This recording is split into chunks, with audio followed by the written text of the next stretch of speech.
এই সরকার যে একটি দলকে বিশেষ করে সদ্য জন্ম গ্রহণ করা এনসিপি কে যে পৃষ্ঠপোষকতা করছে সেটি শুধুমাত্র গণ অধিকার পরিষদ নয়, দেশের অধিকাংশ সচেতন রাজনৈতিক মহল এবং নাগরিকদের কিন্তু এটি মতামত যে সরকার একটি দলকে পৃষ্ঠপোষকতা করার মধ্যে দিয়ে তাদের একটি পক্ষপাত দুষ্ট আচরণকে জনগণের সামনে পরিষ্কার করে দেখেছেন যে সরকার 13টি রাজনৈতিক দলের সাথে বসেছিল, 13 দলের শীর্ষ প্রধানদের সাথে সেখানে আমরাও ছিলাম। সেখানে আমরা পরিষ্কারভাবেই সব রাজনৈতিক দলই সরকারের এই পক্ষপাত দুষ্ট আচরণের তীব্র প্রতিবাদ জানিয়েছে এবং ডক্টর ইউনূস স্যারের প্রতি সম্মান দেখিয়েই তারা বলেছে আপনার সরকারের প্রতি আমরা এটা প্রত্যাশা করি না।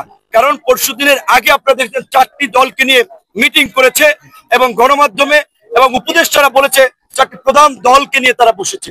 একটি দল যেখানে নিবন্ধনই নাই, সদ্য জন্ম লাভ করেছে, কতদূর যায়, কতদিন রাজনীতিতে টেকে সেইটাই তো এখন পর্যন্ত জানা নাই। সরকারের পৃষ্ঠপোষকতায় থেকে সরকারি সহযোগিতায় এদেশে অনেক কিংস পার্টি গড়ে উঠেছে, পরে আবার সেগুলো হাওয়ায় মিশে গেছে।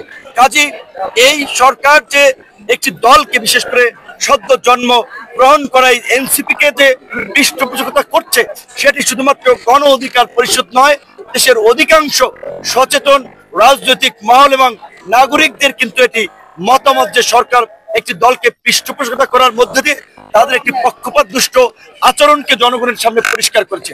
তাই আমরা বারবার সরকারকে সতর্ক করছি, সরকার যদি নিরপেক্ষ আচরণ করতে ব্যর্থ হয় তাহলে নির্বাচনের আগে নির্বাচনের জন্য কিন্তু একটি নিরপেক্ষ সরকারের প্রয়োজন হতে পারে এবং আমরা মনে করি এনসিপি সহ সকল দলের প্রতি সরকার সমান আচরণ করবে, সকলকে সমানভাবে দেখবে।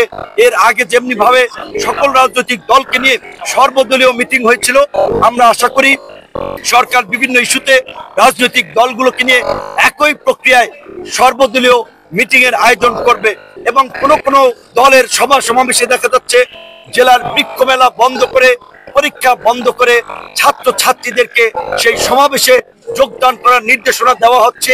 এটি নতুন বাংলাদেশের চিত্র নয়। এগুলো আমরা পুরানো আমলে দেখেছি।